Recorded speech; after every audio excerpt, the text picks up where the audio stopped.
Bayangkan sebuah menara kaca yang menjulang tinggi, menembus awan-awan kelabu di langit Jakarta, di mana di puncaknya duduk seorang pria yang merasa bahwa dunia berada di bawah telapak kakinya. Sebelum akhirnya takdir menarik karpet merah itu dengan begitu keras, hingga ia terjerembab ke dalam selokan kemiskinan yang paling gelap. Kehancuran bukanlah sebuah proses yang lambat bagi Adrian, melainkan sebuah ledakan yang menghanguskan segalanya dalam semalam, menyisakan hanya abu dari ego yang dulu begitu menjulang tinggi. Hingga ia menyadari bahwa satu-satunya tangan yang terulur untuk menyelamatkannya berasal dari sosok yang selama belasan tahun dianggapnya tidak lebih dari sekadar perabot kantor yang bisa diganti kapan saja. Dahulu, setiap pagi bagi Adrian adalah sebuah simfoni kemewahan yang terukur dengan sangat presisi. Ia akan terbangun di dalam kamar tidurnya yang seluas lapangan basket, di mana spray sutra dengan kerapatan benang tertinggi akan membelai kulitnya. Cahaya matahari yang masuk melalui jendela setinggi langit-langit akan menerangi koleksi jam tangan mewahnya yang tersusun rapi di dalam kotak kayu eboni. Masing-masing memiliki harga yang setara dengan 1 unit rumah subsidi bagi rakyat jelata. Adrian adalah definisi dari kesuksesan material. Ia adalah CEO dari sebuah imperium properti dan investasi yang memiliki pengaruh hingga ke mancanegara. Langkah kakinya di koridor kantor selalu diikuti oleh suara denting sepatu kulit buatan Italia yang harganya bisa menghidupi satu keluarga selama setahun. Baginya, manusia dibagi menjadi 2 kategori, mereka yang memimpin dan mereka yang melayani. Dan Adrian dengan segala keangkuhannya merasa dirinya adalah pusat dari semesta itu sendiri. Di kantornya yang megah, terdapat seorang pria tua bernama Pak Maman. Pak Maman adalah seorang petugas kebersihan yang telah bekerja di gedung itu bahkan sebelum Adrian mengambil alih kepemimpinan dari ayahnya. Setiap pagi, sebelum Adrian tiba dengan langkahnya yang pongah, Pak Maman sudah memastikan bahwa meja kayu mahoni di ruang kerja sang CEO mengkilap sempurna hingga Adrian bisa melihat pantulan wajahnya yang penuh ambisi di sana. Namun, bagi Adrian, Pak Maman hanyalah bayangan. Ia tidak pernah menatap mata pria tua itu, tidak pernah menanyakan kabarnya, dan bahkan tidak pernah benar-benar mengingat namanya. Baginya, Pak Maman adalah bagian dari latar belakang, sama seperti pot tanaman di sudut ruangan atau mesin fotokopi yang berisik. Adrian seringkali membuang puntung cerutu mahalnya ke lantai, tepat saat Pak Maman baru saja selesai mengepel, hanya untuk menunjukkan siapa yang berkuasa di sana, tanpa menyadari bahwa roda nasib sedang bersiap untuk berputar dengan kecepatan yang mematikan. Puncak kejayaan Adrian mulai retak ketika ia, dalam keserakahannya yang tak terbendung, memutuskan untuk melakukan ekspansi besar-besaran dengan meminjam dana dalam jumlah fantastis dari konsorsium bank internasional. Ia mengabaikan semua peringatan dari para analis risikonya, menganggap mereka sebagai pengejut yang tidak memiliki visi. Adrian percaya bahwa ia terlalu besar untuk gagal. Namun, sebuah krisis finansial global yang tak terduga menghantam pasar properti, membuat nilai aset-asetnya merosot tajam dalam hitungan hari. Proyek-proyek raksasanya mangkrak, para investor mulai menarik dana mereka dengan panik, dan yang paling menyakitkan adalah pengkhianatan dari orang-orang terdekatnya. Baskoro, tangan kanannya yang selama ini ia percaya, ternyata telah lama memanipulasi laporan keuangan dan menggelapkan dana perusahaan, lalu menghilang tanpa jejak tepat saat badai mulai menerjang. Dalam waktu kurang dari 6 bulan, imperium yang dibangun Adrian runtuh seperti rumah kartu di tengah badai. Aset-asetnya disita satu persatu. Mobil-mobil sportnya diangkut oleh truk derek, rumah mewahnya disegel oleh pengadilan, dan rekening banknya yang dulu berisi angka nol yang tak berujung, kini membeku dalam angka merah yang mengerikan. Teman-teman sosialitanya yang dulu selalu berebut untuk mengundangnya ke pesta-pesta eksklusif, tiba-tiba menghilang seolah ditelan bumi.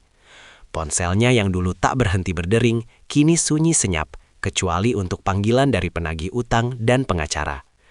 Adrian mendapati dirinya berdiri di trotoar jalanan ibu kota, hanya dengan satu koper berisi pakaian yang tersisa, menatap gedung kantornya yang kini sudah bukan miliknya lagi. Ia telah menjadi orang asing di kerajaannya sendiri, seorang raja tanpa mahkota yang kini harus berhadapan dengan kenyataan pahit bahwa ia tidak memiliki siapa-siapa. Kehidupan di jalanan adalah neraka yang tidak pernah dibayangkan oleh Adrian. Pria yang dulu hanya mau meminum air mineral dari mata air pegunungan Alpen, kini harus rela menenggak air keran di masjid atau taman kota untuk sekadar membasahi tenggorokannya yang kering. Ia menghabiskan malam-malam pertamanya dengan tidur di emperan toko, beralaskan kardus bekas yang ia pungut dari tempat sampah.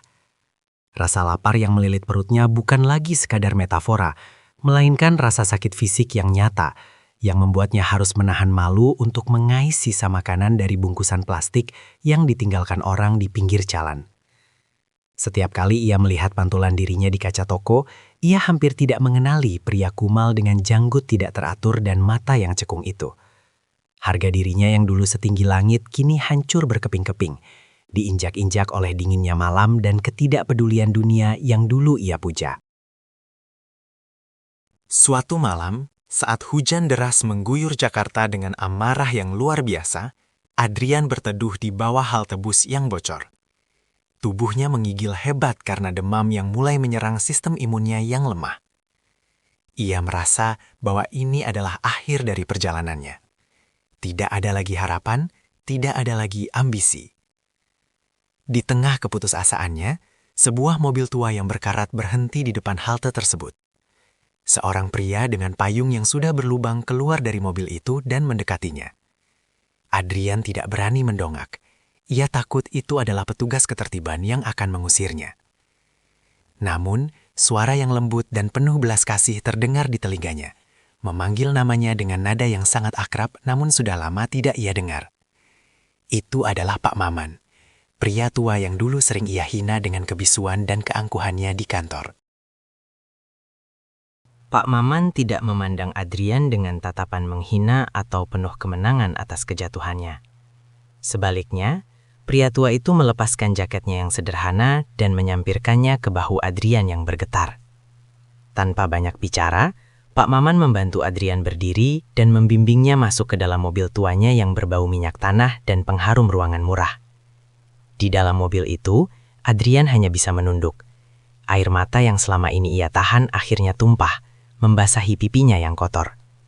Ia merasa sangat kecil, bukan karena ia bangkrut, tetapi karena ia menyadari betapa jahatnya ia selama ini kepada pria yang kini justru menjadi satu-satunya orang yang peduli padanya.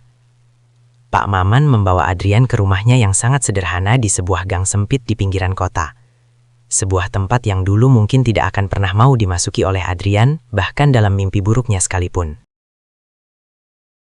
Rumah Pak Maman berdinding papan dan berlantai semen. Namun, di dalamnya terasa kehangatan yang tidak pernah ditemukan Adrian di dalam penthouse-nya yang dingin. Istri Pak Maman, seorang wanita tua yang wajahnya memancarkan ketulusan, menyambut mereka dengan segelas teh hangat dan sepiring singkong rebus. Selama beberapa hari berikutnya, Pak Maman dan istrinya merawat Adrian yang sakit dengan penuh kesabaran. Mereka tidak pernah bertanya mengapa Adrian bisa sampai ke kondisi seperti itu, karena bagi mereka, Adrian hanyalah sesama manusia yang sedang membutuhkan pertolongan. Di sana, di atas amben kayu yang keras, Adrian mulai merenungi setiap detik kehidupannya yang lalu. Ia menyadari bahwa kekuasaan dan harta telah membutakannya dari nilai-nilai kemanusiaan yang paling mendasar. Ia teringat bagaimana ia sering memotong gaji karyawan hanya untuk menambah margin keuntungannya, atau bagaimana ia tidak pernah mengucapkan terima kasih kepada Pak Maman yang telah melayaninya selama bertahun-tahun. Suatu sore, saat mereka duduk di teras kecil rumah itu, Pak Maman bercerita bahwa ia sebenarnya tahu Adrian sering memandang rendah dirinya. Pak Maman bercerita bahwa ia tetap bekerja dengan giat bukan karena ia takut pada Adrian, tetapi karena ia mencintai pekerjaannya dan ingin menyekolahkan anak-anaknya hingga sarjana. Pak Maman berkata dengan suara yang tenang, "Harta itu seperti bayangan, Den Adrian. Kalau kita mengejarnya di bawah matahari, dia akan selalu lari.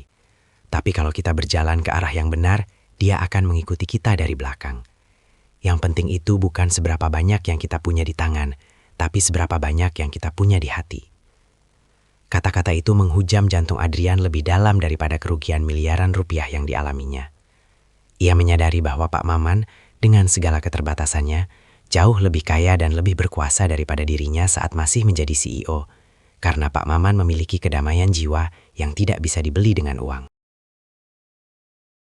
Keikhlasan Pak Maman dalam menolongnya menjadi titik balik bagi Adrian. Ia tidak ingin lagi kembali menjadi pria yang dulu. Dengan bantuan Pak Maman, Adrian mulai bangkit perlahan-lahan. Ia mulai bekerja serabutan, mulai dari membantu tetangga memperbaiki atap bocor, hingga menjadi kuli panggul di pasar. Ia tidak lagi malu untuk berkeringat dan kotor. Setiap sen yang ia dapatkan, ia simpan dengan penuh rasa syukur.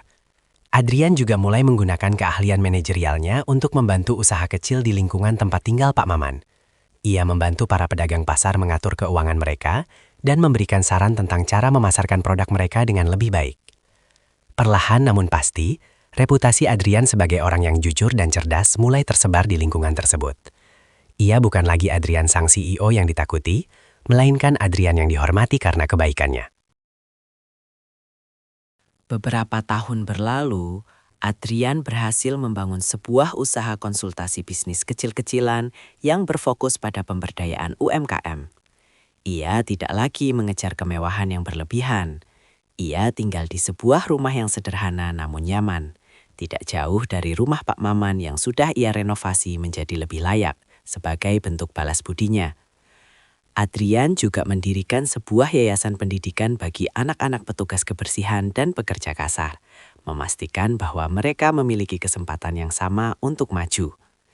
Ia sering diundang untuk memberikan motivasi di berbagai acara, namun ia tidak lagi berbicara tentang cara meraup keuntungan maksimal, melainkan tentang pentingnya integritas, empati, dan bagaimana cara memanusiakan manusia.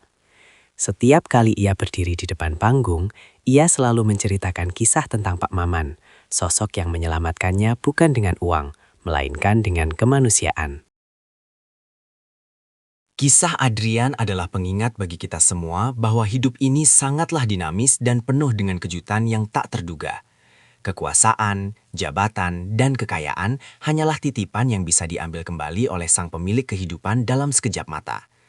Jangan pernah memandang rendah siapapun, karena kita tidak pernah tahu tangan siapa yang akan menolong kita saat kita terjatuh ke dalam jurang terdalam.